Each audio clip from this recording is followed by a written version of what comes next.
What's up, guys? Welcome to Week 14 Flex Friday. Either the most important week of the year, or by this point, you are out of the playoffs, most likely crying and drinking yourself to the game going on right now, Patriots Steelers, as we film. You're definitely not watching this game if you are already eliminated. Andy, how many games are you eliminated in? And how many are you still kind of in it? What would you say? So let's see. Well, there's 2 dynasty leagues, full rebuild. So we're not going to count those. Got locked up the number 1 pick in one, though. So stoked about that. And then there's 5 other leagues I'm in. I locked up the number 1 seed. 1 I'm not in. And there's 3 other leagues where I need to win this week to get in. So these start to sit decisions are going to be very, very important, determining how the rest of my December is going to be. Is there going to be a Merry Christmas? Is Santa going to show up? It really depends on week 14.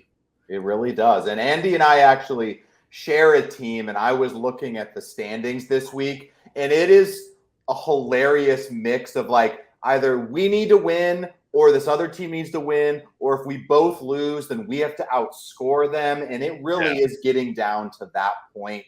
So every point matters this week. So pay attention to who Andy and I got on the queue this week to win you your Week 14 matchup after the intro, guys.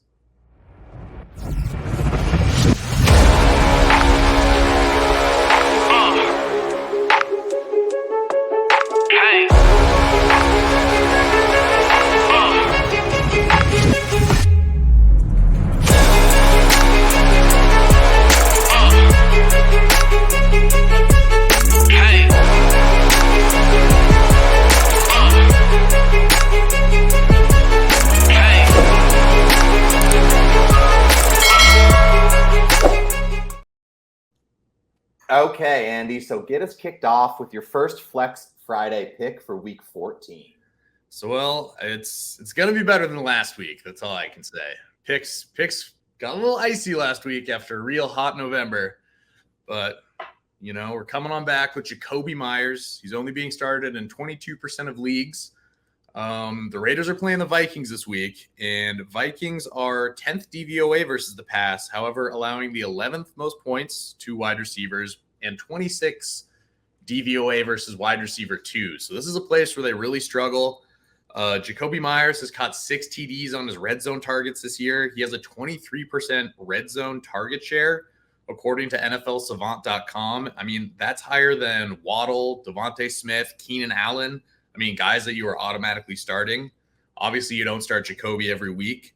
But I think this is a great matchup for him. And I think there's Devontae Adams is the focal point of that offense. He's actually done really well against the Vikings in the past, but of course that's with Aaron Rodgers. I feel like he's going to be keyed in on, and that's going to open up a lot of opportunities for Jakobi Meyers. Yeah, we've talked about Meyers a lot off and on. I do think he was doing better with Jimmy, which is unfortunate for any Jakobi Meyers owner. I think he's definitely cooled off. But just like you said, in general, the Vikings have been a good matchup for wide receivers. And just like it's kind of coming down to that point where there's a lot of injuries, there's a lot of guys, and there's even a couple sneaky bye weeks, man. I got one league where I am win and in a super flex league, and Sam Howell is on bye, and I am just immediate. My only quarterback is Joe Flacco, and I'm done. I look at my team and I'm like, I got absolutely no shot. So I like the Raiders matchup. I think that game could have some points, sneaky high scoring for sure. So my number 1 flex guy is actually going to be in that game as well. Someone that's very not known. Justin Jefferson. No, I'm just joking. I am going. Wait, who? Play Justin Jefferson. He's coming back, guys. I guess. But my first guy I'm going to talk about, actually one of my favorite players. We talked about him 10 weeks ago or something at this point. But that's going to be Zay Jones for the Jaguars, man. Now, at first, I would say if Trevor Lawrence isn't going to play this matchup, you get a little more sketch. But I've seen videos of Trevor Lawrence already practicing on his ankle this week. So I tend to think he's just going to play. Don't forget, he had like a knee sprain earlier this year. He basically just strapped a brace on it and played the next week. So I tend to think he knows the importance of this game. He's probably just going to tough it. He's probably just going to tough it out, right? We've seen Jalen Hurts play on his knee. We've seen Patrick Mahomes play on an ankle that looked just as bad as what happened to Lawrence with that exact same expression. So Zay Jones, 93% snap percentage with Christian Kirk out besides one play. I think that was on the first play last week, or it was his first catch or whatever. Kirk went out first drive. So 93% snap percentage, right? 5 catches, 78 yards. I'm not going to say Cleveland's an amazing matchup, but Christian Kirk out, Zay Jones moves up a peg. So I think I'm pretty confident that he's going to be involved. And he's also someone that you may be able to just go pick up. Like, he's just coming back from injury. So this may be one of the few that he possibly could just be sitting on your waiver wire and you could just add him and start him. Yeah, no. And, to talk about Lawrence, I mean, don't let those beautiful golden locks fool you. The dude is very tough. And, the Cleveland defense is a great defense this year, but they have struggled deep over the middle. They are 31st DVOA and deep over the middle targets. So, I mean, if we get Zay Jones running a couple posts, maybe filling in on the slot, trying to attack the seam, I think that's the way you can exploit this defense because they're so good everywhere else. So, I mean, and they've slowed down. I think Myles Garrett is not fully healthy. Yeah. Some from last week, Myles Garrett did not record a tackle, I am pretty sure, which basically just means he's not healthy. It's not that he's bad. Got one arm right now. It's just not healthy. So I think Zay Jones, I think he's a very startable guy this week. Andy, who's your second guy we're going to keep on the interest level or you're putting in your flex? So moving on, we're going with A.J. Dillon, running back for the Packers. He actually looked pretty decent against the Chiefs. He struggled being the starter since Aaron Jones has been out. I love him as a human and as a Packer fan, but he hasn't looked great all that much this season. But the last game, he actually looked pretty good. This offense is really starting to find its rhythm and starting to cook. And the Giants are 30th DVOA versus running backs. They are allowing the 7th most points to the position. Watson is probably going to be out with his hamstring. So there's a good chance that Quadzilla gets the ball a little bit more.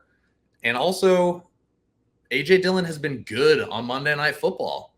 He recorded his only touchdown this year on Monday Night Football, and he had his highest point total last year on a Monday Night Football game.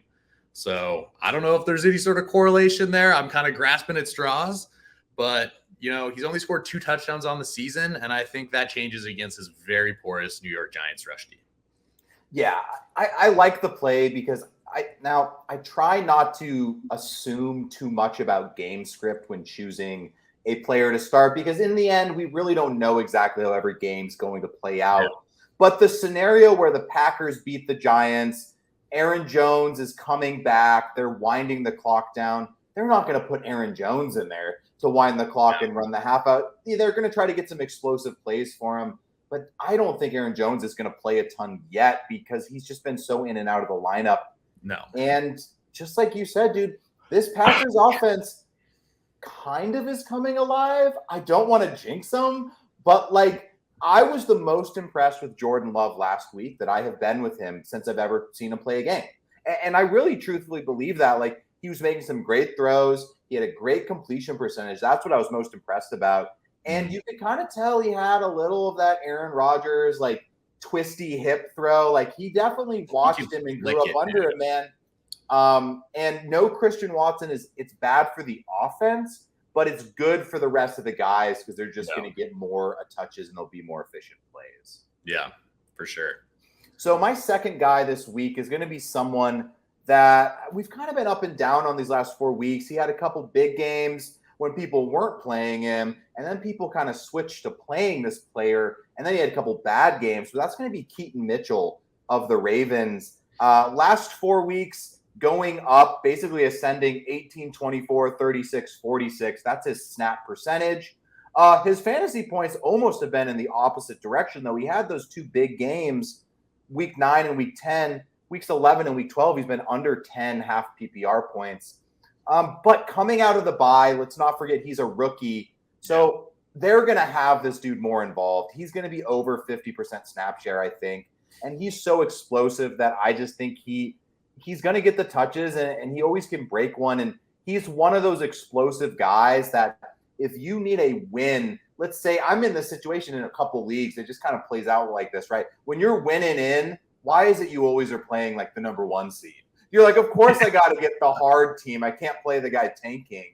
But, if you're playing that team that's projected to beat you by 10, 15 points, Keaton Mitchell's a guy that he may only be projected 10 points, but he is a 28-pointer waiting to happen at any point. So I think you put him in there as a high ceiling play for week 14.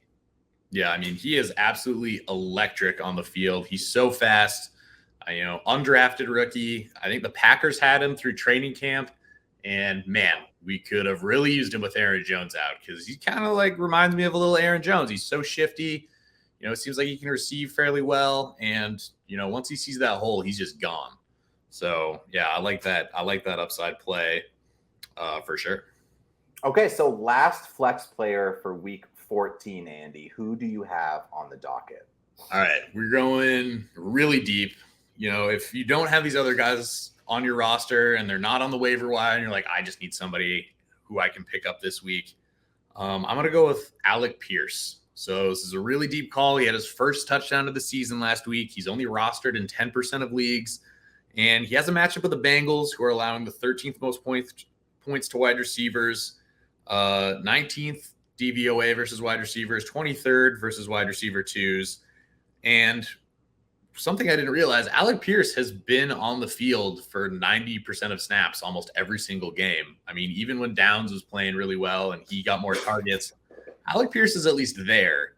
And, now with Downs still maybe being out, the Bengals, just like the Browns, they give it up deep over the middle. How did Alec Pierce score last week? Up down the seam, deep shot over the middle. So there's a hope that he can get it, a little bit rolling. Minshew can get this offense rolling. I'm not as confident as I was in Rashid Shaheed when I did my research and called that play. But I think, for somebody you can pick up off of waivers, there's a good chance that he has some decent opportunities. Yeah, I mean, Pierce has been the cardio king of the NFL so far this season. Just like he's on the field. Yeah, he's there. And just like you said, he had a big game last week. Sometimes we just kind of got to dig into these trends, and he really is in that category, like you said, is like, who knows who you have on bye, who's hurt, and you're just kind of getting desperate, and you need 20 points. You don't need 5. And Pierce could catch a deep ball, and they're going to be throwing. I mean, the Bengals replaced basically both of their safeties from last season, which would make sense why DVOA, they are a little weaker to the pass, especially in those areas. You have new safeties. Jesse Bates, right, went to the Falcons. So makes a lot of sense for me. So my last flex player for this week is going to be DeAndre Hopkins going up against Miami at Miami. Hopkins has kind of just been hit or miss since Will Levis took over. He's had 3 top 20, 3 top 15 games, basically, and then 3 stinkers. And most of his good games have come more in pass-heavy scripts, right? Jaguars, Indy. And so I just think they're going to have to throw against the Dolphins. And when Levis has been throwing, he's been targeting DeAndre Hopkins, 12 targets last week, only 5 catches, but still 75 yards. And if they're throwing 12 targets last week, I would expect another probably 5 to 10 targets for Hopkins again. And that's a great flex play coming down week 14. And he's a great red zone threat too. So I think that's just one of those guys that if you need someone, I'm trying to think some other guys, like Amari Cooper banged up, a couple other wideouts. Maybe you don't trust Terry McLaurin anymore after these really poor performances. I think you put Hopkins in there and you hope the Titans are just throwing to keep up with the Dolphins. Yeah, I mean, he is such an absolute target monster when he's on the field. I'm trying to look up his red zone target share really fast because I was looking at it when I was doing research for Jakobi Meyers the other day. And 36% of the Titans' red zone targets are going to DeAndre Hopkins. I mean, he's by far the number one guy. It's a super high number. And I think this is a great week to start him when they're probably going to have to pass a lot against Miami. Okay, so let's move into the streamer part of the show. This will be a fun one. I know we both kind of got some that are a little lower, going a little more fun this week. So, Andy, QB-wise, who are you streaming this week? Well, I've got good news for you, my friend, who asked to start Joe Flacco, because that is my QB stream of the week. I never thought I would be talking about him again in a fantasy football context. But here we are. He's rostered in 7% of leagues. If you're in a dynasty, maybe he's on your team. You probably could just pick him up off of waivers last week. He might even still be on waivers. I hope you have a better option, but the giant bird-looking man still has a pretty good arm, and he looked decent out there last week.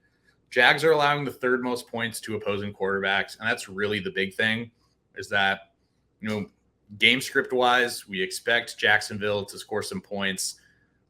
Cleveland defense is a little bit banged up, and Flacco's going to have to throw the football. It seems like Amari Cooper might be coming back this week. He only played, but even if he's not, he only played 32% of snaps last week. Flacco was the QB 13. So, it's a great matchup, and that's really what it is. It's just playing the matchup, hoping a prayer that the old man can get it done.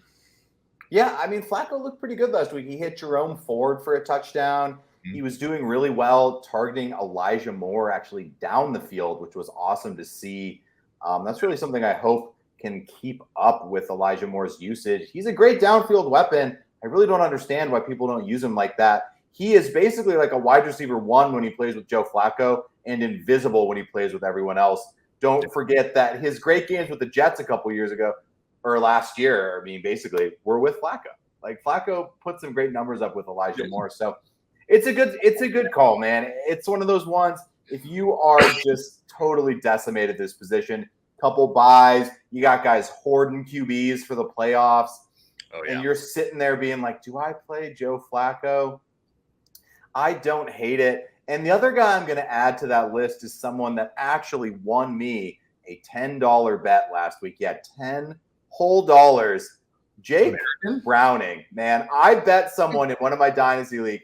He baited me into betting him Browning versus Trevor Lawrence. And I took the Browning side because I had Browning. And Browning showed up, my friend. Rushing touchdown, over 350 yards passing. Dude only had like 5 or 6 incompletions. Joe Burrow, nuts. And he hit Jamar Chase on that like 70, 80-yard bomb. But in all realistic sense, man, Jake Browning looked really good last year. And I would not be surprised if this dude is battling for a starting job on a shitty team next year. Not saying he's starting for a playoff contender, but if you told me he was battling for a job next year, I think he elevated himself just by those performances. Yeah. And I think he could just do a lot worse. The Bengals have a good play caller, great weapons. You got Mixon. Chase Brown, their backup running back, looked really good last week. Very explosive out of the backfield. Tyler Boyd, T. Higgins, Jamar Chase, all these guys are still there. So if Browning can just operate the offense like he did last week, I think you got a good chance of him repeating, low-end QB1 this numbers. I'm not saying he's putting up 350 and 2 touchdowns again, but, Browning earned my respect, and I'm stoked to have him on my bench in that league. But put him in your lineup if you're desperate. Yeah, no, I agree with that. I think the thing that's most impressive, like you said, 32 for 37 attempts. That's an outrageous completion percentage, and it wasn't all just checkdowns either. He had some nice passes in there. So, yeah, I think it really shows like coaching is so. Yeah, I feel like some coaches just overthink it, man. The game plan was so smart. He threw like 10 checkdowns to start the game, got him confident, completed like 9 for 9, and then they started letting him dime it downfield. But he was confident because he completed all those passes. Yeah. So tight end wise, who are we looking at? Another fun week tight end wise. All right. Well, we're rolling with Gerald Everett over here. He's rostered in 46% of leagues. There's still a pretty good chance that he's on waivers.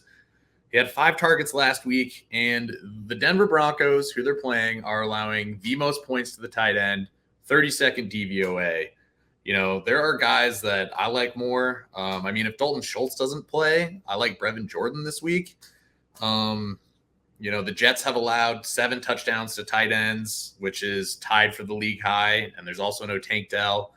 But, like I said last week with Guyton, which did not pan out, the ball has to go somewhere for the Chargers. And this is the best matchup that a tight end could have. So if you're streaming somebody, this is the best chance he's got at getting in the end zone. Yeah, I mean, just no other weapons have really stepped up for the Chargers, including Austin Eckler. So besides Keenan Allen, I think Everett, he's up there, man. He's been pretty solid when he plays. That's kind of what his role has been, is he gets 4 or 5 catches and he can score. And they kind of use him like a wide receiver in a way. They move him around a bunch at tight end. He had a great season last year. So I think when he's in, he's kind of just kept that up. Tight end for me is going to be someone, I actually really like this guy as a rookie, but he got drafted somewhere where he was behind someone else that I liked even more. But now that guy, Luke Musgrave, is out with a lacerated kidney? Lacerated kidney. Lacerated finish the game. But that's going to be Tucker Kraft.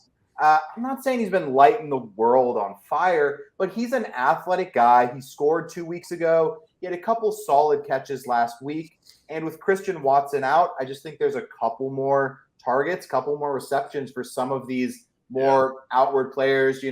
Like Romeo Doubs looked really good when Christian Watson was out. He's been solid in his role, but he's less elite with Watson in there.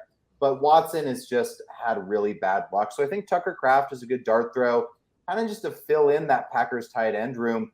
I think moving forward, the Packers have 2 really solid tight ends in Kraft and Musgrave that are both athletic players. Yeah, and I mean, don't sleep on Sims either. You got that touchdown last week. He did. Yeah, he looked great, man. Yeah, I mean, I like this Tucker Kraft play. Obviously, a little bit of a homer, but they draw up plays for him too. I mean, there was a screen that was meant to go for him, and if the left tackle, my man Rasheed Walker, would have had the right block, he would have walked in for a touchdown. Watched a great breakdown on YouTube about it. And the fact that, it's not just like, okay, he's a read in the offense. It's like, okay, this play is designed to go to Tucker Kraft, I think is a great sign for somebody. So, yeah. Yeah, 100%. So let's move on to our game of the week. Just something fun Andy and I do. Pick a game that's not really one of the high-profile ones that we think there might be some fun scoring in. So what are you looking at for Week 14? So we're going with the Broncos and the Chargers. Herbert has thrown for at least 2 touchdowns every time he's ever played in Denver. He likes it up there. Now, the Broncos D has been playing a lot better, but they're still really susceptible to running backs and tight ends. So hopefully Austin Eckler can bounce back. I was talking to a buddy who was trying to trade for Austin Eckler a couple weeks ago, and I'm like, oh, dude, you got to do it. He gets to play the Broncos twice, and told them all out, and then it has kind of been backfiring. So I don't want him to hate me for, at least till next fantasy season. So I think they have great matchups. I think Russ is streamable. The Chargers are super weak against the pass. I think you can play Cortland Sutton. You can maybe play Jerry Jeudy. Javonte I like. And also, you can probably play both these defenses. Both of them have been generating a lot of turnovers. Broncos actually have the most turnovers in the league that they've generated on defense. So, I mean, there's a chance that, we get a pick six, a fumble recovery, something else going on there. So, I think that this could be a sneaky extra high-scoring game with kind of a medium over-under. Yeah, I mean, nothing like the Broncos to get your running game going. So let's see if the Chargers can do something. Come on, 6-0 last week? 6-0 from Justin Herbert? Are you freaking kidding me, dude? I was watching that. I wasn't even watching the game because they didn't even put it on Red Zone. That was one of the ones where, like, that was not even, you're like, is this game? I forgot it was going on. Even going, because it wasn't, it was 2 field goals by my boy, Dicker the Kicker, though, out of University of Texas. I love to see it. Big Dicker the Kicker fan. But I'm with you. I think it could be high scoring. I just don't really see the Chargers coming out and putting up that much of a stinker 2 weeks in a row. I don't know. Maybe it's a regression thing, but I just really don't feel like that's possible. And Justin Herbert's still a great player. They're going to figure something out. My game's going to be someone that we've actually both mentioned players from this game, and that's going to be Colts Bengals. Talked about the Colts a lot this season. They have a sneaky good offense. Props to that head coach, man. A lot of these other teams, it really just goes to show how ill prepared the Jets were when, like Gardner Minshew steps in. The Colts are basically a playoff fringe team. Jake Browning pops in last week, looks great. Jets have had all season to figure this thing out. They could have signed anyone off anyone's practice squad. They could have signed Joe Flacco. They could have traded for Joshua Dobbs. And just offensive coaching matters. And not to hate on the Jets in a segment that really is about the Colts and Bengals, not about the Jets. But Nathaniel Hackett is a terrible offensive coordinator. He was only good because of Aaron Rodgers. We all know that. You can look at his stats. It was basically like he has like the 25th or worst offense in every year. And then for 3 years he was with Rodgers, he had like a top 10 offense. And then every other year he's just been trash. But Colts, Bengals, a lot of good weapons. Like Andy said, Alec Pierce, Zach Moss, with no Jonathan Taylor, play him. I still think Gardner Minshew, sneaky play. He puts up some points. Yeah. And this isn't an analytical thing to say, but Gardner Minshew, fun guy to root for. So, he's the most fun to root for. I would love it if he were able to just keep winning around starting jobs, be like kind of a weird Ryan Fitzpatrick with that fucking mustache going around. So, no. I miss the times of the Gardner Minshew jokes. Gardner Minshew's email is gmail@gardnerminshew.com. Stuff like that. You love to see it. But thank you guys for tuning in for week 14. Andy and I, we're still going to keep doing this during the fantasy playoffs, which is 15, 16, 17 for most leagues. Maybe we'll switch up how we're going to do it a little and do it a little more start city. I don't know exactly, because if you're in the playoffs, you probably have better players, but you still need flex plays when it comes down to it. We might just be a little more specific and not as deep, probably, because those aren't going to be as helpful. But thank you guys for tuning in for Andy and I's first regular season of Flex Friday, right? This is week 14, but thank you guys for tuning in, and we're going to keep coming at you. So stay tuned for next week, and let us know in the comments if you have any questions.